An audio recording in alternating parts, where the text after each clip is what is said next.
Hello everyone and welcome to Krishna tutorials. कल हमने cell के बारे में जाना था, सेल की डिस्कवरी के बारे में जाना था। आज हम पढ़ेंगे कि सेल आखिर बनती किससे है। तो यहाँ पे हमें पता चला कि सेल किससे बनी होती है, उसका स्ट्रक्चरल कंपोजिशन क्या होता है। स्ट्रक्चरल कंपोजिशन उसका 4 पार्ट से मिलकर बना होता है, जिसमें कि पहला होता है प्लाज्मा मेम्ब्रेन जिसे कोशिका झिल्ली कहते हैं, दूसरा है प्रोटोप्लाज्म जिसे कोशाद्रव्य कहते हैं, तीसरा है सेल ऑर्गेनल जिसे कोशिकांग कहते हैं और चौथा है सेल वॉल। ये हमने सेल की टेबल पढ़ी जिसमें सेल जिसे कोशिका कहते हैं उसके 3 पार्ट्स होते हैं। पहला है आउटर कवरिंग को बाह्य आवरण कहते हैं, प्रोटोप्लाज्म को जीव द्रव कहते हैं, सेल ऑर्गेनल जिसको कोशिकांग कहते हैं। आउटर कवरिंग में आते हैं 2 पार्ट, पहला है प्लाज्मा मेम्ब्रेन जिसे कोशिका झिल्ली कहते हैं, दूसरा है सेल वॉल जिसे कोशिका भित्ति कहते हैं। और प्रोटोप्लाज्म में आते हैं 2 पार्ट, पहला है साइटोप्लाज्म जिसे कोशिका द्रव्य कहते हैं, दूसरा है न्यूक्लियोप्लाज्म जिसे केंद्र। क्या देखा? डिफ्यूजन और ऑस्मोसिस के बीच का डिफरेंस देखा, जिसमें डिफ्यूजन किसी भी मीडियम में हो सकता है, लेकिन वहीं ऑस्मोसिस को देखें तो सिर्फ लिक्विड मीडियम में होता है, यानी द्रव माध्यम में ही होता है। वहीं डिफ्यूजन को देखें तो सेमी परमिएबल मेम्ब्रेन की इसको नीड नहीं होती है, उसकी जरूरत नहीं होती है। ऑस्मोसिस में सेमी परमिएबल मेम्ब्रेन की उसको जरूरत होती है, सेमी परमिएबल मेम्ब्रेन के थ्रू ही होता है। डिफ्यूजन अगर देखें तो मॉलिक्यूल्स हायर कंसंट्रेशन से लोअर कंसंट्रेशन में मूव करते हैं, वहीं ऑस्मोसिस में सिर्फ वाटर के मॉलिक्यूल्स हायर से लोअर कंसंट्रेशन में मूव करते हैं। ये डायरेक्शन लेस होता है। Hello everyone and welcome to Krishna tutorials. मैं श्वेता, आपकी बायोलॉजी मेंटर, एंड आज हम स्टार्ट करने जा रहे हैं the fundamental unit of life chapter का पार्ट 2। कल हमने सेल के बारे में जाना था, सेल की डिस्कवरी के बारे में जाना था। आज हम पढ़ेंगे कि सेल आखिर बनती किससे है। तो चलिए स्टार्ट करते हैं। तो सेल बनती है 4 पार्ट से। उसके 4 पार्ट क्या क्या होते हैं देख लेते हैं। पहला होता है plasma membrane.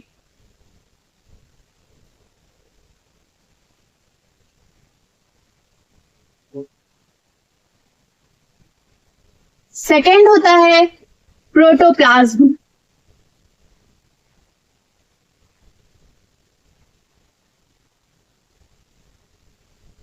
Third is cell organelles.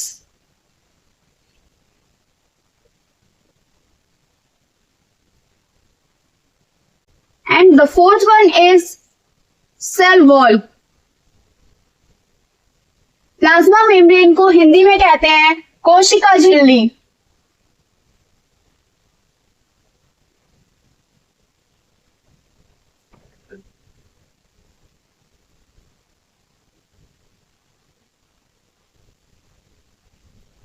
वहीं पे प्रोटोप्लाज्म को हिंदी में कहते हैं कोशाद्रव्य।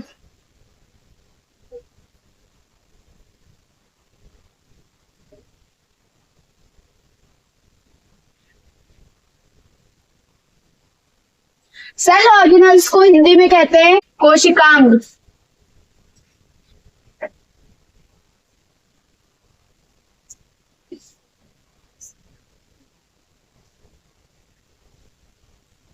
सेल वॉल को हिंदी में कहते हैं कोशिका भित्ति।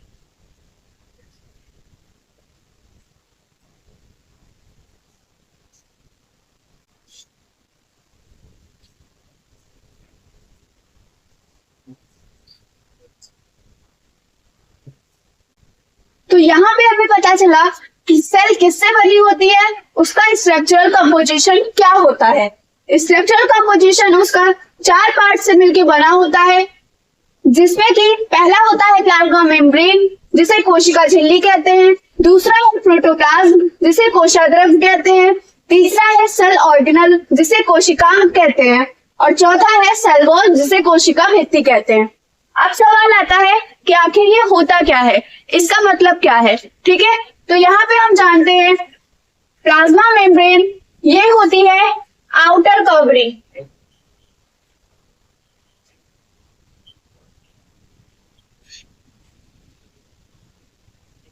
आउटर कवरिंग मतलब जो सेल का बाहर का पार्ट है उसको कहते हैं प्लाज्मा मेम्ब्रेन। बाहर के पार्ट में एक कवरिंग होती है, एक झिल्ली होती है जो उसके ऊपर चढ़ी होती है, उसे कहते हैं प्लाज्मा मेम्ब्रेन। उसके बाद आता है प्रोटोप्लाज्म। प्रोटोप्लाज्म क्या होता है? ये होता है एक जेली लाइक स्ट्रक्चर, फ्लूइड होता है। ठीक है, ये होता है जेली लाइक फ्लूइड जो कि सेल के अंदर भरा होता है। ठीक है, नेक्स्ट आता है सेल ऑर्गेनल। वो क्या होता है? सेल ऑर्गेनल कुछ छोटे छोटे से पार्टिकल्स होते हैं जो कि सेल के अंदर पाए जाते हैं, स्मॉल पार्टिकल्स।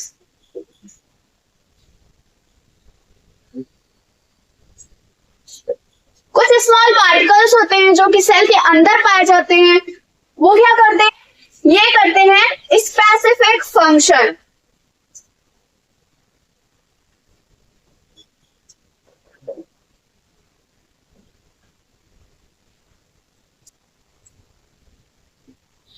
ये करते हैं स्पेसिफिक फंक्शन, ठीक है। स्पेसिफिक फंक्शन क्या होता है?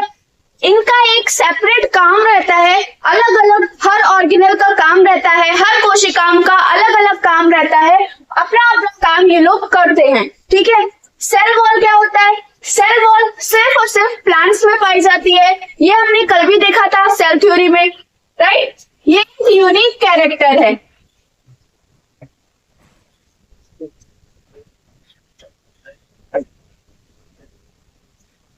ये एक यूनिक कैरेक्टर है जो कि सिर्फ प्लांट्स में पाया जाता है।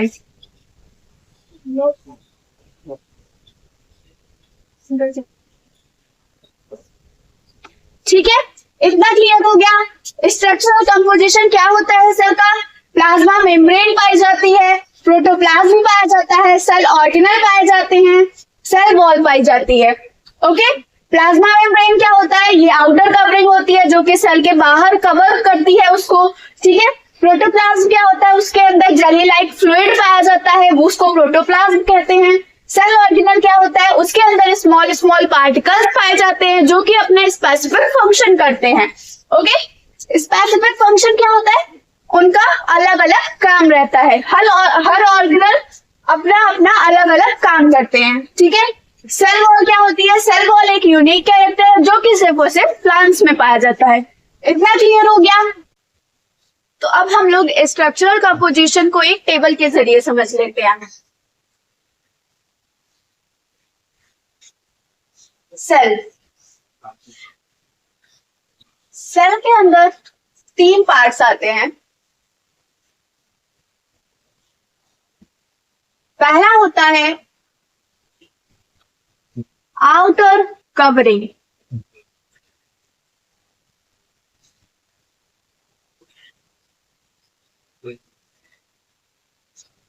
नेक्स्ट होता है प्रोटोप्लाज्म,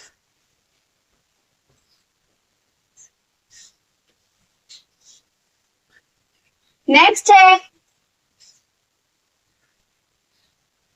सेल ऑर्गेनल्स।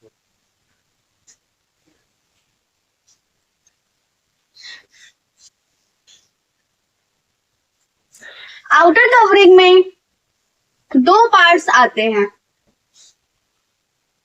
पहला है प्लाज्मा मेम्ब्रेन,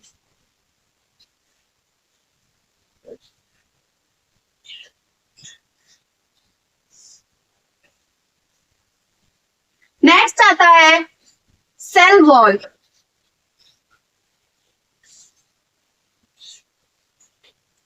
अब प्रोटोप्लाज्म के अंदर भी 2 पार्ट आते हैं। पहला आता है साइटोप्लाज्म,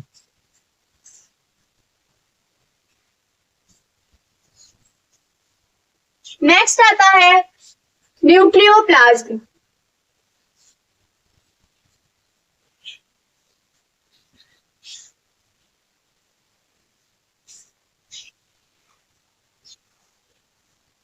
अब अगर देखें तो सेल ऑर्गेनल्स के अंदर भी 3 पार्ट्स आ जाते हैं।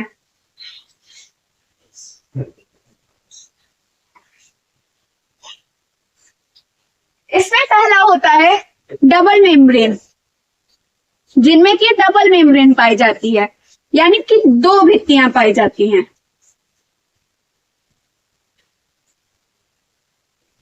नेक्स्ट आता है सिंगल मेम्ब्रेन। इसमें सिंगल मेम्ब्रेन पाई जाती है, मतलब कि एक भित्ति पाई जाती है। नेक्स्ट आता है मेम्ब्रेनलेस, जिसमें एक भी आउटर कवरिंग नहीं होती है।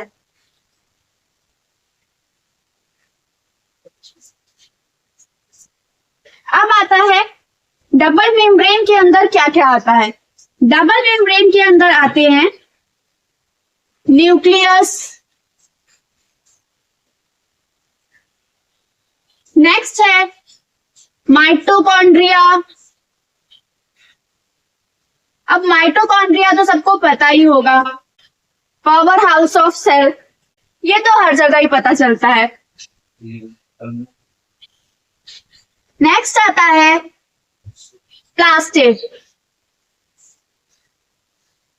ये सिर्फ प्लांट्स में पाया जाता है।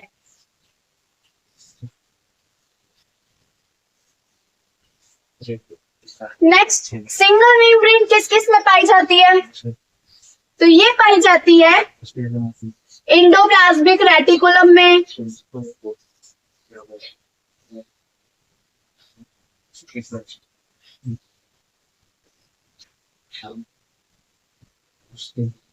नेक्स्ट पाई जाती है गोल्जी एपरेटस में, जिसको गोल्जी बॉडीज भी कहते हैं।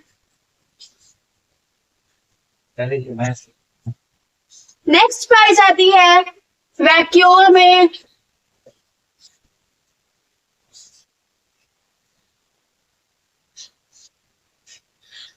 नेक्स्ट पाई जाती है लाइसोसोम में। देन आता है मेम्ब्रेन लेस, कौन से होते हैं, कौन से ऐसे होते हैं जिसमें मेम्ब्रेन नहीं पाई जाती है? तो इसमें आता है राइबोसोम और सेंट्रोसोम।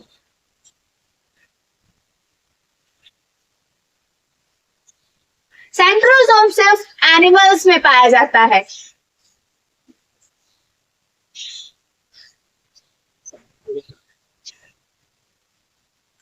अब हम इसकी हिंदी देख लेते हैं।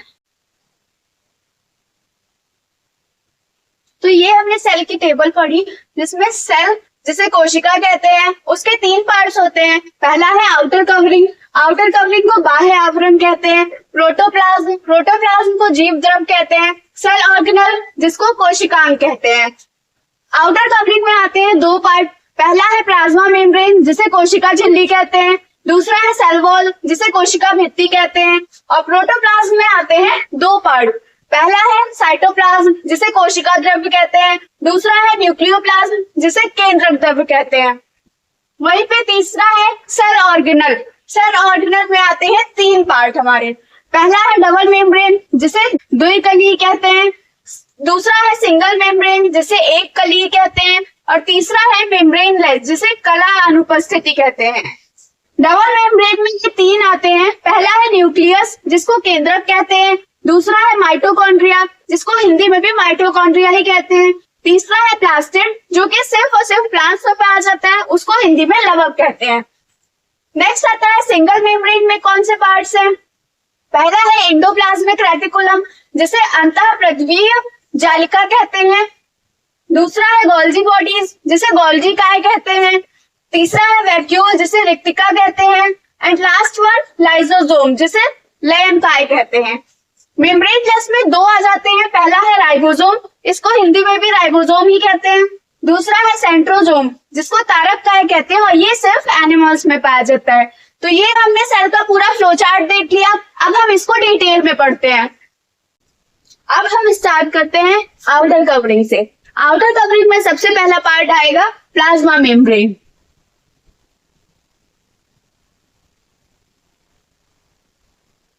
प्लाज्मा मेम्ब्रेन को हिंदी में क्या कहते हैं? कोशिका झिल्ली। प्लाज्मा मेम्ब्रेन को हम सेल मेम्ब्रेन भी बोल सकते हैं।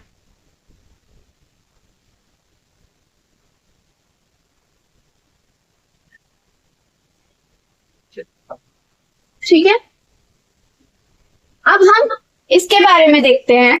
प्लाज्मा मेम्ब्रेन में क्या क्या होता है, इसकी विशेषताएं क्या हैं, वो देख लेते हैं। ये सबसे आउटर मोस्ट लेयर होती है, मतलब सेल की सबसे बाहरी वाली लेयर प्लाज्मा मेम्ब्रेन की होती है। तो ये होती है outer most layer.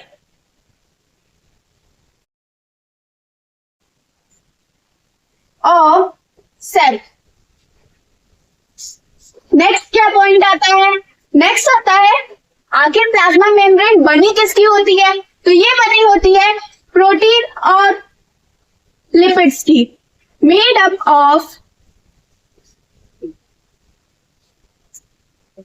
Proteins and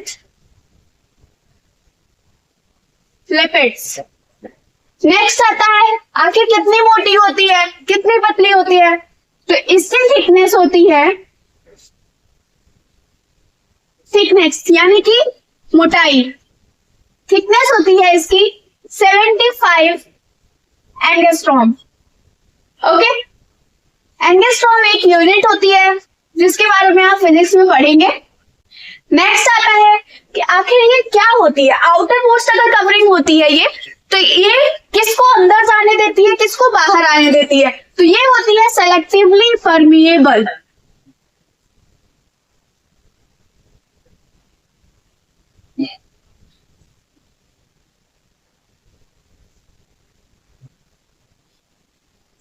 अब कुछ बच्चे बोलेंगे कि आखिर दीदी सेलेक्टिवली परमिएबल क्या होता है? सेलेक्टिवली परमिएबल का मतलब ये होता है कि ये कुछ ही चीजों को सिर्फ सेलेक्ट करती है, कुछ चीजों को चुन लेती है एंड उसी को अंदर बाहर जाने देती है सेल के। ठीक है, सेलेक्टिवली परमिएबल का मतलब होता है कि ये सिर्फ कुछ ही चीजों को चुनती है और उन्हीं को अंदर बाहर जाने देती है, बाकी बड़े बड़े जो पार्टिकल्स होते हैं उनको ये अंदर बाहर नहीं जाने देती है। ओके, नेक्स्ट आखिर इसकी खोज किसने की थी? हमें पता कैसे चला इसके बारे में? तो इसकी खोज की थी नागेली एंड क्रेमर ने कब की थी? 1855 में। 1855 में नागेली एंड क्रेमर ने इसकी डिस्कवरी की थी। ओके, एक बार फिर से रिवाइज कर लेते हैं। प्लाज्मा मेम्ब्रेन को हम, जिसको हम सेल मेम्ब्रेन भी कहते हैं, इसे हिंदी में कहते हैं प्लाज्मा झिल्ली या कोशिका झिल्ली। इसमें 5 पार्ट है। इसमें होता आउटर मोस्ट कवरिंग होती है ये सेल की, ये प्रोटीन और लिपिड्स की बनी होती है, इसकी थिकनेस 75 एंगस्ट्रॉम होती है, ये सेलेक्टिवली परमेबल होती है, मतलब कि ये छोटे छोटे पार्टिकल्स को चूज कर लेती है, उसको सेलेक्ट करती है, चुनती है और उसी को अंदर बाहर होने देती है सेल से। बाकी बड़े बड़े पार्टिकल्स अंदर बाहर सेल से नहीं कर सकते हैं। नागेली और क्रेमर ने 1855 में इसकी डिस्कवरी की थी। इतना हमें प्लाज्मा मेम्ब्रेन के बारे में जानना था। अब आप इसे नोट कर लीजिए एंड देन हम इसके फंक्शंस देखते हैं। अब आता है इसका फंक्शन। प्लाज्मा मेम्ब्रेन का आखिर क्या फंक्शन होता है? तो प्लाज्मा मेम्ब्रेन को, तो जैसे हमने समझा plasma membrane outer most covering होती है, तो सबसे पहले हमारे दिमाग में क्या आएगा? आउटर मोस्ट कवरिंग है, मतलब इसका प्रोटेक्ट करने का काम होगा। तो सबसे पहला फंक्शन इसका यही हो जाता है, प्रोटेक्शन।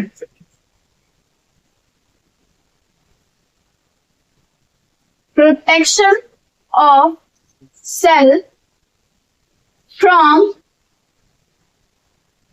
Outer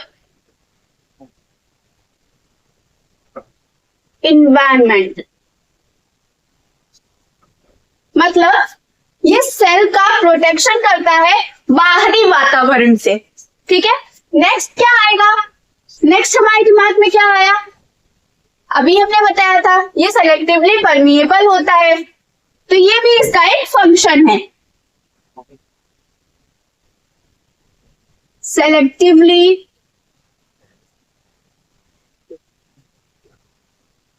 permeable.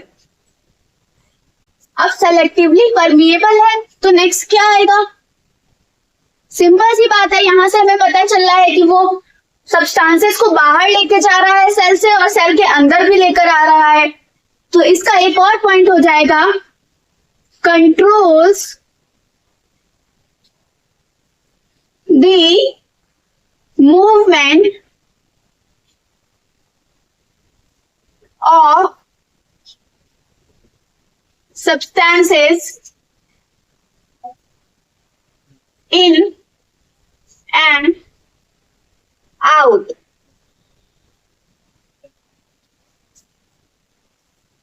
ये कंट्रोल करता है मूवमेंट्स को जाने के लिए जो भी मूवमेंट्स हो रहे हैं सब्सटेंसेस के, वो ये कंट्रोल करता है। ओके, नेक्स्ट आता है कि आखिर ये मूवमेंट तो कर रहा है अंदर और बाहर, लेकिन ये किसके थ्रू हो रहा है, इसको बोलते क्या है, इस मूवमेंट को क्या बोलते हैं? Substances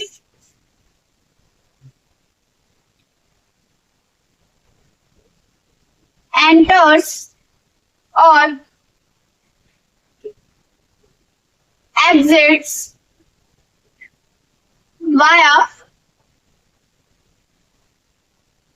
endocytosis and exocytosis। अब इंडोसाइटोसिस क्या होता है, एक्सोसाइटोसिस क्या होता है? तो सिंपल सी बात है, ये एक सेल है। ओके, अब ये इसकी प्लाज्मा मेम्ब्रेन है, यहां पे कोई सब्सटेंसेस हैं, अगर हम इन सब्सटेंसेस को इसके अंदर लेके जा रहे हैं तो इसी प्रोसेस को बोलेंगे हम इंडोसाइटोसिस। और अगर हम यहाँ पे जो सब्सटेंसेस हैं उनको हम बाहर लेकर आते हैं तो इसे हम बोलेंगे एक्सोसाइटोसिस। सिंपल सी बात है, सेल की बॉडी से अगर सब्सटेंस बाहर आ रहा है उस प्रोसेस को बोलेंगे हम एक्सोसाइटोसिस, और अगर सब्सटेंस बाहर से अंदर जा रहा है तो उसे हम बोलेंगे इंडोसाइटोसिस। ओके, नेक्स्ट आता है, अब यहां से हमें पता चल गया कि ये सेलेक्टिवली परमिएबल है, तो ये मूवमेंट कंट्रोल कर रहा है, साथ ही साथ में ये अंदर बाहर ले जा रहा है, तो किस प्रोसेस के थ्रू ले जा रहा है वो भी हमने देख लिया। अब नेक्स्ट आता है कि ये आखिर हेल्प किस में करता है, सेल में क्या हेल्प कर रहा है ये? It helps in maintaining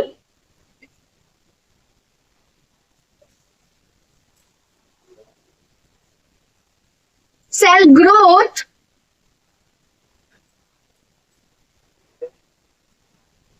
and its shape। तो ये क्या कर रहा है सेल के साथ में? सेल को हेल्प कर रहा है ये उसकी शेप और ग्रोथ को मेंटेन करने में। नेक्स्ट आता है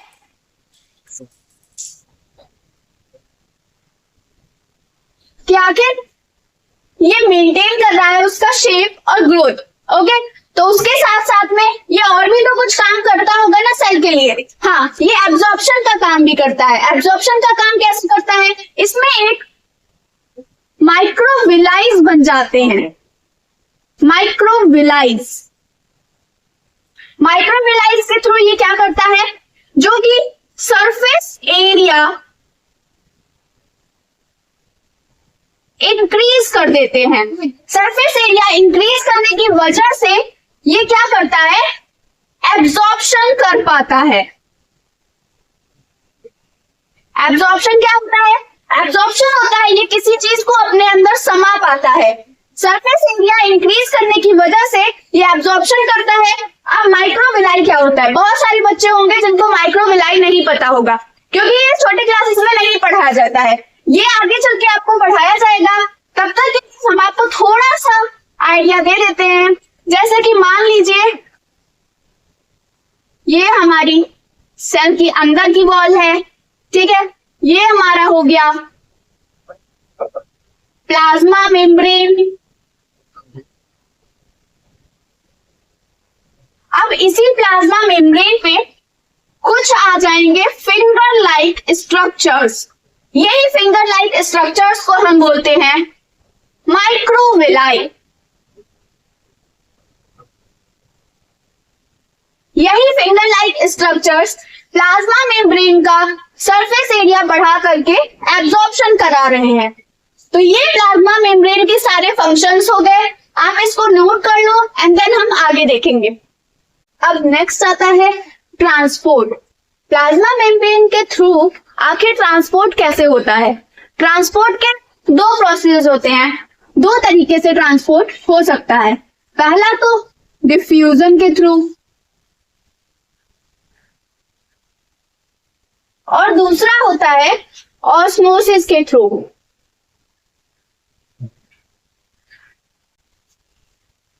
डिफ्यूजन को बोलते हैं विसरण और ऑस्मोसिस को बोलते हैं परासरण।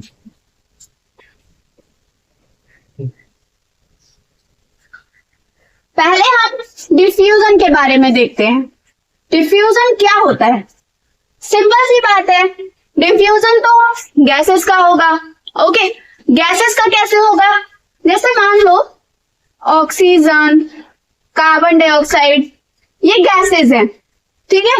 इन गैसेस का डिफ्यूजन होता है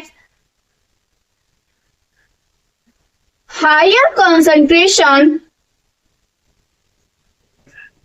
टू लोअर कंसंट्रेशन। अब हायर कंसंट्रेशन से लोअर कंसंट्रेशन में इसका डिफ्यूजन तो होता है, लेकिन कुछ बच्चे तो बोलेंगे उन्हें कंसंट्रेशन पता ही नहीं आखिर होता क्या है। कंसंट्रेशन होता है सांद्रता, मतलब कि ज्यादा सांद्रता वाली जगह से कम सांद्रता वाली जगह में इसका डिफ्यूजन होता है। कैसे होता है? जैसे मान लो एक एग्जांपल लेते हैं, ये एक कमरा है, कमरे में हमने एक कोने में अगरबत्ती जला दी, ठीक है, ये अगरबत्ती जल रही है। अब इसके आसपास में हायर कंसंट्रेशन है और बाकी कमरे में लोअर कंसंट्रेशन है, तो ये यहां से यहां मूव कर जाएगी और धीरे धीरे पूरे कमरे में फैल जाएगी। इसी को डिफ्यूजन कहते हैं। तो डिफ्यूजन में हमने क्या देखा? कुछ गैसेस जो हल्की गैसेस होती हैं वो हायर कंसंट्रेशन से लोअर कंसंट्रेशन में मूव करती हैं। जैसे कि एग्जांपल के थ्रू हमने देखा, अगरबत्ती अगर हम कॉर्नर में जलाते हैं किसी कमरे में तो वो पूरे कमरे में फैल जाती है, क्योंकि वो हायर से लोअर कंसंट्रेशन में मूव कर रही है। अब इसके बाद में हम ऑस्मोसिस देखते हैं। अब हम देखते हैं ऑस्मोसिस के बारे में। ऑस्मोसिस को परासरण भी कहते हैं। इसमें 3 टाइप्स आते हैं। पहला होता है हाइपोटोनिक, जिसको कहते हैं अल्प परासरी। सेकेंड है आइसोटोनिक, जिसको कहते हैं सम परासरी। तीसरा है हाइपरटोनिक, जिसको कहते हैं अति परासरी। अब हम इसके लिए सोल्यूशन जान लेते हैं। सोल्यूशन क्या होता है? सोल्यूशन बनता है सोल्यूट और सॉल्वेंट को मिला करके। सोल्यूशन सोल्यूट और सॉल्वेंट को मिला करके सोल्यूशन बनता है। ओके, यहां पे हम सारा यहाँ पे खेल है सॉल्वेंट और सोल्यूट का। हाइपोटोनिक में सोल्यूट और सॉल्वेंट में से सॉल्वेंट ज्यादा होगा और सोल्यूट कम होगा। सॉल्वेंट जब ज्यादा होगा तो अगर हम एग्जाम्पल लेके देखें तो हमने एक ग्लास लिया, उसमें हमने पानी भर दिया और उसके अंदर हमने कुछ किशमिश डाल दी। तो जब हम थोड़े टाइम बाद देखेंगे तो ये सॉल्वेंट ज्यादा होने की वजह से बाहर से पानी किशमिश के अंदर चला जाएगा और जाके एब्जॉर्ब हो जाएगा, जिसकी वजह से किशमिश फूल जाएगी। किशमिश क्यों फूल गई? क्योंकि किशमिश के अंदर जो कंसंट्रेशन था वो कंसंट्रेशन बाहर के कंसंट्रेशन के मुकाबले कम था। इस वजह से हायर कंसंट्रेशन से लोअर कंसंट्रेशन में वाटर मूव कर गया, जिसकी वजह से किशमिश फूल गई। यहां पे किशमिश स्वेल हो गई। ठीक है, नेक्स्ट आता है आइसोटोनिक। इसमें हम सोल्यूट और सॉल्वेंट को इक्वल रखेंगे।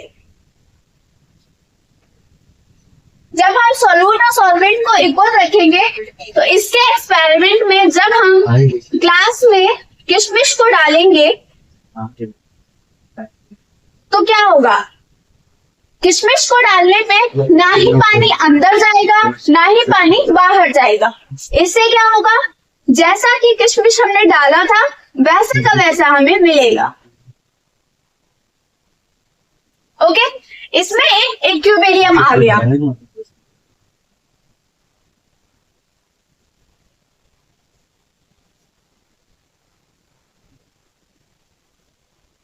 इसमें आ गई साम्य अवस्था।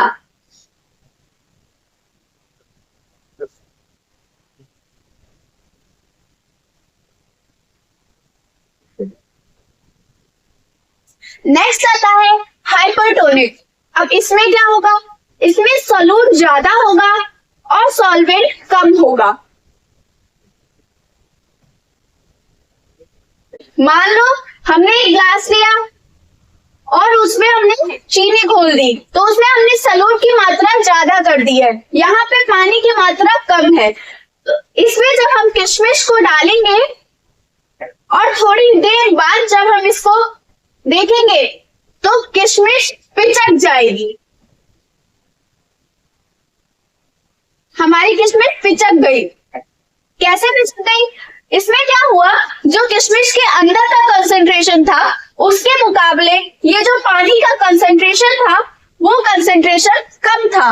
इस वजह से किशमिश के अंदर से पानी बाहर निकल गया, जिसकी वजह से किशमिश श्रिंक हो गई यानी पिचक गई। इतना क्लियर हुआ।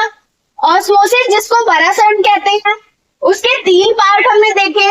पहला है हाइपोटोनिक जिसको अल्प परासरी कहते हैं, दूसरा है आइसोटोनिक जिसको सम परासरी कहते हैं और तीसरा है हाइपरटोनिक जिसको अति परासरी कहते हैं। हाइपोटोनिक में किशमिश फूल गई थी क्योंकि किशमिश के अंदर का कंसंट्रेशन कम था और बाहर का कंसंट्रेशन, पानी का कंसंट्रेशन ज्यादा था, तो हायर से लोअर में पानी मूव कर गया जिसकी वजह से ये फूल गई। देन आइसोटोनिक में जो बाहर का कंसंट्रेशन था उसी के बराबर उसके अंदर का कंसंट्रेशन भी था जिसकी वजह से साम्य अवस्था आ गई। हाइपरटोनिक में हमने सॉल्यूट को ज्यादा मात्रा में रखा और सॉल्वेंट को कम मात्रा में रखा, जिसकी वजह से जो किशमिश के अंदर का कंसंट्रेशन था वो ज्यादा था और बाहर का कंसंट्रेशन कम था, जिसकी वजह से सारा पानी बाहर निकल गया, जिसकी वजह से किशमिश हो गई श्रिंक यानी कि सिकुड़ गई। तो ये इतना क्लियर हुआ, आप इसको नोट कर लो। अब हम देखते हैं डिफरेंस, देख लेते हैं हम डिफ्यूजन और ऑस्मोसिस के बीच में। इनमें क्या डिफरेंस होता है। सबसे पहला डिफरेंस होता है कि डिफ्यूजन किसी भी मीडियम में हो सकता है,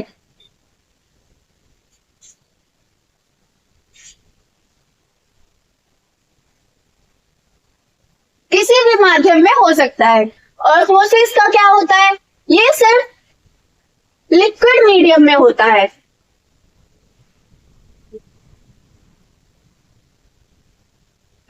यानी कि द्रव माध्यम में होता है। सेकेंड क्या आता है, इसके लिए सेमी परमिएबल मेम्ब्रेन की जरूरत नहीं होती है।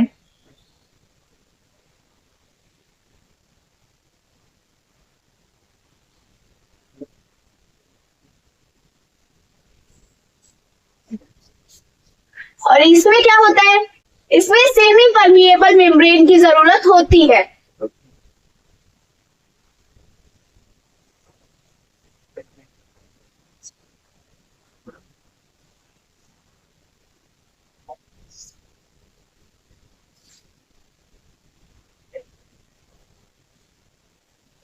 नेक्स्ट क्या आता है, नेक्स्ट आता है इसमें जो भी मॉलिक्यूल्स होते हैं, डिफ्यूजन में जो भी मॉलिक्यूल्स होते हैं वो हायर से लोअर कंसेंट्रेशन में मूव करते हैं। Molecules moves higher to lower concentration.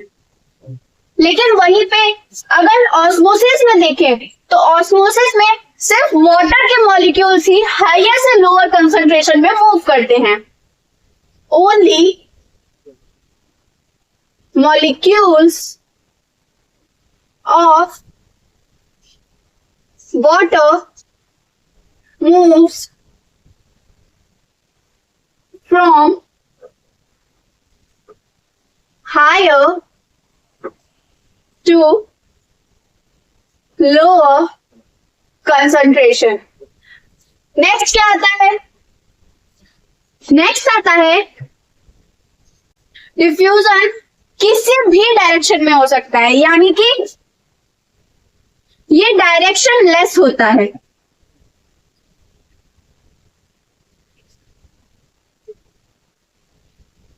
और ऑस्मोसिस होता है सिर्फ एक पर्टिकुलर डायरेक्शन में, एक ही डायरेक्शन में होता है. Particular direction.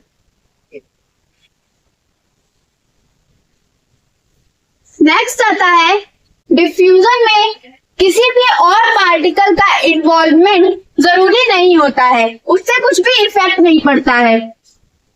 No effect of other substances. But वहीं पे अगर ऑस्मोसिस को देखें तो ऑस्मोसिस में सॉल्यूट की कंसंट्रेशन से इसको बहुत इफेक्ट पड़ता है. सो सॉल्यूट कंसंट्रेशन अफेक्ट ऑस्मोसिस. तो यहां से हमने क्या देखा? डिफ्यूजन और ऑस्मोसिस के बीच का डिफरेंस देखा, जिसमें डिफ्यूजन किसी भी मीडियम में हो सकता है, लेकिन वहीं ऑस्मोसिस को देखें तो सिर्फ लिक्विड मीडियम में होता है, यानी द्रव माध्यम में ही होता है. वहीं डिफ्यूजन को देखें तो सेमी परमिएबल मेम्ब्रेन की इसको नीड नहीं होती है, उसकी जरूरत नहीं होती है. ऑस्मोसिस में सेमी परमिएबल मेम्ब्रेन की उसको जरूरत होती है, सेमी परमिएबल मेम्ब्रेन के थ्रू ही होता है. डिफ्यूजन अगर देखें तो मॉलिक्यूल्स हायर कंसंट्रेशन से लोअर कंसंट्रेशन में मूव करते हैं, वहीं ऑस्मोसिस में सिर्फ वाटर के मॉलिक्यूल्स हायर से लोअर कंसंट्रेशन में मूव करते हैं. ये डायरेक्शन लेस होता है, इसकी कोई भी डायरेक्शन नहीं होती है, किधर भी हो सकता है. इसकी सिर्फ एक पर्टिकुलर डायरेक्शन होती है, ये उसी डायरेक्शन में होता है. वहीं पे डिफ्यूजन में अदर सब्सटेंसेस का कोई भी इफेक्ट नहीं होता है इस पे, लेकिन अगर ऑस्मोसिस की बात करें तो सॉल्यूट की कंसंट्रेशन इसको बहुत ज्यादा अफेक्ट करती है. तो ये हो गया डिफ्यूजन और ऑस्मोसिस का डिफरेंस, आप इसको नोट कर सकते हैं. अब सेकेंड पार्ट आता है सेल वॉल क्या होता है. तो सेल वॉल क्या होता है? सेल वॉल प्लाज्मा मेम्ब्रेन के आउटर में पाया जाता है और सिर्फ प्लांट्स में पाया जाता है, ये हमने अभी देखा था. Only in plants. सिर्फ प्लांट्स में पाया जाता है ये. और ये होता क्या? ये होती है प्लाज्मा मेम्ब्रेन के बाहर की कवरिंग, जो कि उसको सपोर्ट प्रोवाइड करती है, उसको शेप प्रोवाइड करती है और उसे प्रोटेक्ट भी करती है.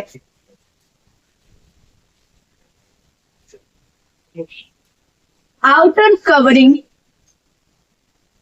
Of plasma membrane.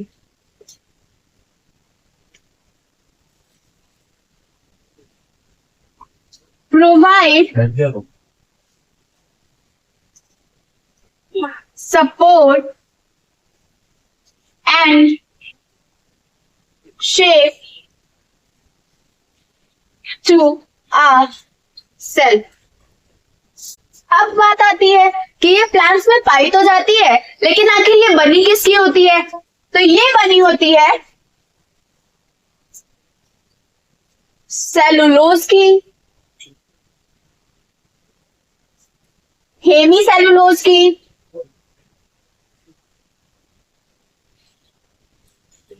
और पैक्टिन की. ये तीन कंपोनेंट से मिलकर के सेल वॉल बनी होती है, जो कि सिर्फ और सिर्फ प्लांट्स में पाई जाती है. ये आउटर कवरिंग होती है प्लाज्मा मेम्ब्रेन की, प्लाज्मा मेम्ब्रेन के बाहर बाहर ये पाई जाती है और ये प्रोवाइड करती है सपोर्ट और शेप. अब हम देखते हैं इसके कुछ लेयर्स भी होती हैं. तो सेल वॉल की कौन कौन सी लेयर्स होती हैं, हम लेयर्स देख लेते हैं. Layers of cell wall. इसमें 3 लेयर्स पाई जाती है। कौन कौन सी होती है? पहली होती है मिडल लैमेला,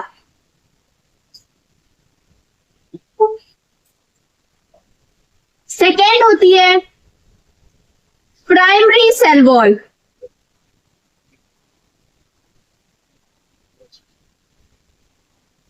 एंड थर्ड होती है सेकेंडरी सेल वॉल।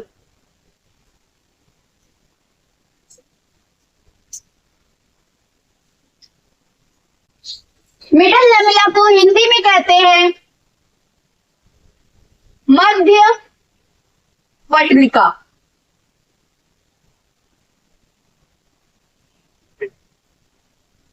वहीं पे प्राइमरी सेल वॉल को हिंदी में कहते हैं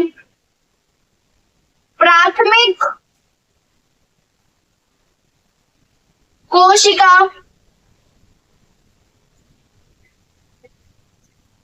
भित्ति।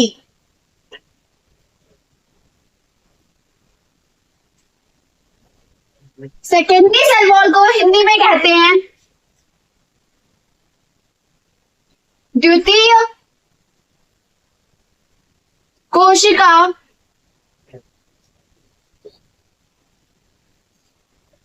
भित्ति। ये 3 लेयर्स सेल वॉल में पाई जाती है। सेल वॉल की कौन कौन सी 3 लेयर्स होती है? Middle lamella, primary cell wall और सेकेंडरी सेल वॉल। अब हम देखते हैं कि ये लेयर्स आखिर काम क्या करती है, किससे बनी होती है, क्या काम होता है इनका। सबसे पहला आता है मिडल लैमेला। मिडल लैमेला क्या होता है? तो middle lamella outer most covering होती है जो कि 2 सेल वॉल के बीच में पाई जाती है। ये 2 सेल वॉल है प्लांट की, इनके बीच में मिडल लैमेला पाई जाएगी। ओके, ये क्या काम करती है? ये दोनों सेल वॉल को जोड़ के रखने का काम करती है, यानी सीमेंटिंग का काम करती है। ये बनी होती है कैल्शियम और मैग्नीशियम पैक्टेट से। ये कैल्शियम और मैग्नीशियम पैक्टेट से बनी होती है, 2 सेल्स को जोड़ के रखने का काम करती है, उनके बीच में पाई जाती है। ओके, अब प्राइमरी सेल वॉल क्या होती है? प्राइमरी सेल वॉल इन दोनों सेल्स के बीच में पाई जाएगी मिडल लैमेला के अंदर के साइड। मिडल लैमेला के अंदर के साइड में सेल ग्रोथ के टाइम पे जो सेल वॉल डेवलप होती है, जनरेट होती है, उसको कहते हैं प्राइमरी सेल वॉल। ये बनी होती है सेलुलोज से, हेमी सेलुलोज से और पैक्टिन से। ये बहुत ही फ्लेक्सिबल पतली सी लेयर होती है, फ्लेक्सिबल होती है और स्ट्रेचेबल भी होती है। स्ट्रेचेबल का मतलब क्या होता है?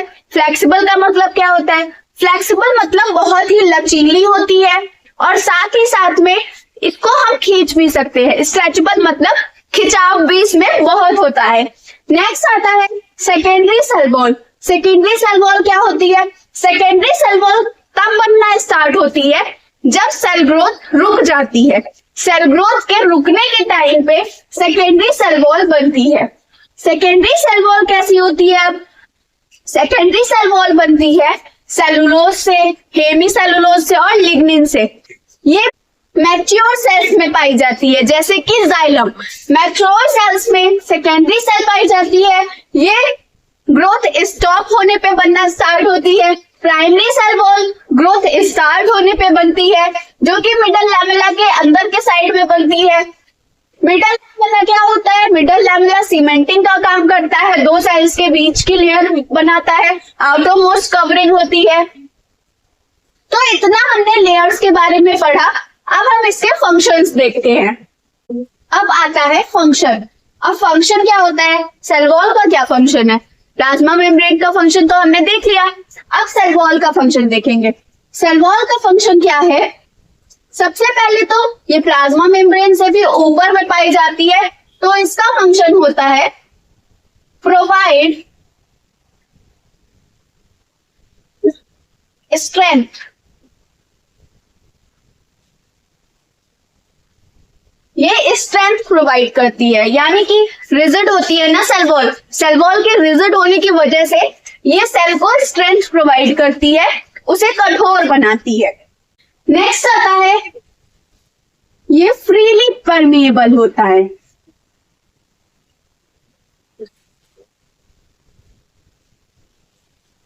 अब फ्रीली परमिएबल क्या होता है? फ्रीली परमिएबल मतलब ये कोई भी पार्टिकल को रोकेगा नहीं, उसको अंदर बाहर होने देगा। जो भी अंदर से बाहर आ रहा है ये उसको भी बाहर निकल जाने देगा, और जो भी बाहर से अंदर जाना चाह रहा है ये उसको भी अंदर जाने देगा, रोकता नहीं है। थर्ड होता है ये शेप प्रोवाइड करता है। ये सेल को शेप प्रोवाइड करता है। बाहर की कवरिंग है फिर तो शेप प्रोवाइड करेगी, राइट। अब नेक्स्ट क्या आता है? ये सेल को प्रोटेक्ट करता है। प्रोटेक्ट सेल, सेल को प्रोटेक्ट करने का काम करता है। और क्या काम करता है? और ये अभी हमने देखा हाइपोटोनिक सॉल्यूशन में क्या हुआ था। हाइपोटोनिक सॉल्यूशन में जो बाहर का पानी था वो सेल के अंदर एब्जॉर्ब हो रहा था। सेल के अंदर पानी एब्जॉर्ब हो रहा था। अब किस मात्रा तक एब्जॉर्ब होगा वो सेल वॉल डिसाइड करेगा। Prevents excessive water intake in hypotonic solution। अब हमने देखा कि जो हाइपोटोनिक सॉल्यूशन होता है उसमें जो वाटर सेल के अंदर एब्जॉर्ब हो रहा था उसको ये ज्यादा पानी ना उसके अंदर एब्जॉर्ब हो जाए, ये काम सेल वॉल करता है, उससे प्रिवेंट करने का काम करता है। अब नेक्स्ट क्या करता है? ये ट्रांसपोर्ट और कम्युनिकेशन का भी काम करता है, बातचीत का काम। कम्युनिकेशन मतलब होता है बातचीत।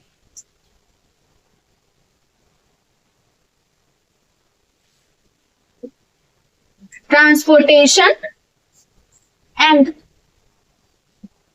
कम्युनिकेशन का काम करता है बिटवीन सेल्स, सेल्स के बीच में। ओके, नेक्स्ट आता है ये बैरियर की तरह बिहेव करता है, एक्ट एज बैरियर। बैरियर क्या होता है? बैरियर मतलब होता है रुकाव। ये रुकाव की तरह बिहेव करता है। सो इतने ही फंक्शंस होते हैं जो सेल वॉल करता है।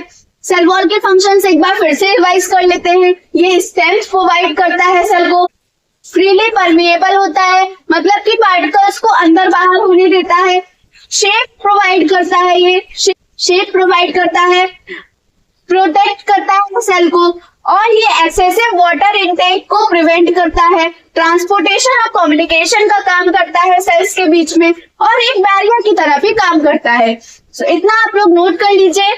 अब नेक्स्ट आता है प्रोटोप्लाज्म। अभी तक हमने देखा आउटर कवरिंग के बारे में, आउटर कवरिंग का तो हमने देख लिया।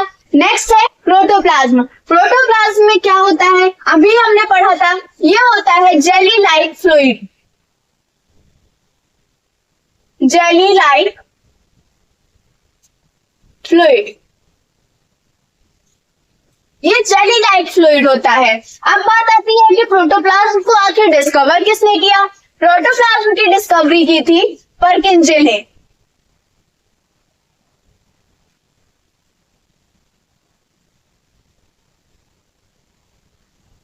कब की थी? 1837 में।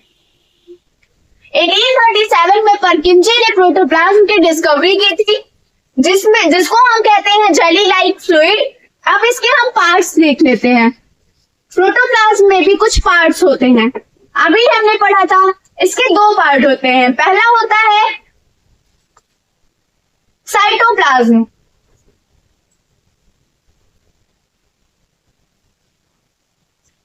एंड नेक्स्ट होता है न्यूक्लियोप्लाज्म।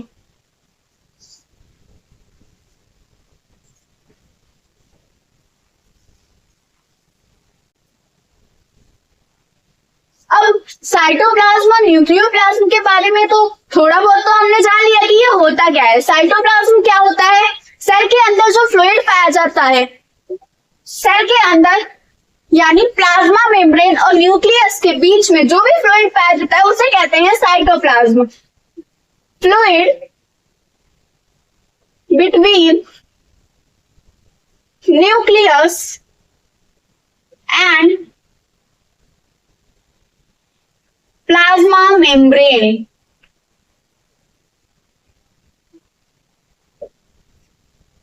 फ्लूइड जो भी प्लाज्मा मेम्ब्रेन और न्यूक्लियस के बीच में पाया जाता है उसे कहते हैं साइटोप्लाज्म। अब साइटोप्लाज्म का काम क्या होता है आखिर? साइटोप्लाज्म में होती है सारी मेटाबॉलिक रिएक्शंस।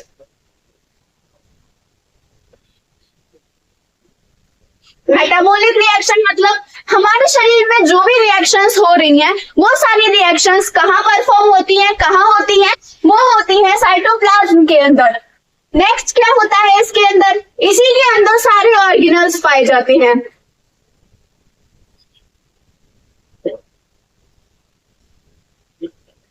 जो भी ऑर्गेनल्स हमारी बॉडी के अंदर हैं जैसे कि mitochondria, Golgi bodies, lysosome, vacuole, ये सारे ही ऑर्गेनल्स सारे पाए जाते हैं साइटोप्लाज्म के अंदर।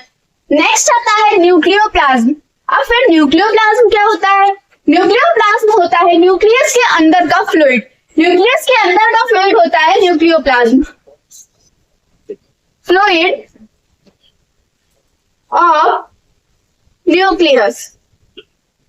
न्यूक्लियस के अंदर का फ्लूइड होता है न्यूक्लियोप्लाज्म। अब न्यूक्लियोप्लाज्म में क्या क्या पाया जाता है? न्यूक्लियोप्लाज्म में पाया जाता है न्यूक्लियोलस और क्रोमैटिन। क्रोमैटिन को हम कहते हैं जेनेटिक मटेरियल।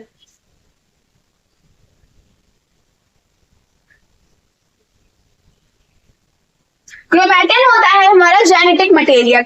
अब जेनेटिक मटेरियल क्या होता है? ये होता है आनुवंशिक पदार्थ जो आगे की जनरेशन में ट्रांसफर होता है। न्यूक्लियोप्लाज्म के अंदर पाया जाता है न्यूक्लियोलस और क्रोमैटिन। क्रोमैटिन होता है जेनेटिक मटेरियल जो कि आगे की जनरेशंस में ट्रांसफर किया जाता है। तो इतना क्लियर हुआ। प्रोटोप्लाज्म एक जेली लाइक स्ट्रक्चर होता है, जेली लाइक फ्लूइड होता है जो कि सेल के अंदर पाया जाता है। इसकी डिस्कवरी की थी परकिंजे ने 1837 में। इसके कुछ पार्ट्स होते हैं, साइटोप्लाज्म और न्यूक्लियोप्लाज्म। साइटोप्लाज्म में फ्लूइड होता है जो कि न्यूक्लियस और प्लाज्मा मेम्ब्रेन के बीच में पाया जाता है। साइटोप्लाज्म में सारे ऑर्गेनल्स प्रेजेंट होते हैं। साइटोप्लाज्म में ही सारी रिएक्शंस होती हैं हमारी बॉडी की। न्यूक्लियोप्लाज्म न्यूक्लियस के अंदर का फ्लूइड होता है, उसके अंदर न्यूक्लियोलस और क्रोमैटिन पाया जाता है। क्रोमैटिन वो जेनेटिक मटेरियल होता है जो कि आगे की जनरेशन में ट्रांसफर होता है। इतना क्लियर हो गया? आज का वीडियो यही एंड होता है। Thank you for watching and बाकी का हम नेक्स्ट पार्ट में देखेंगे।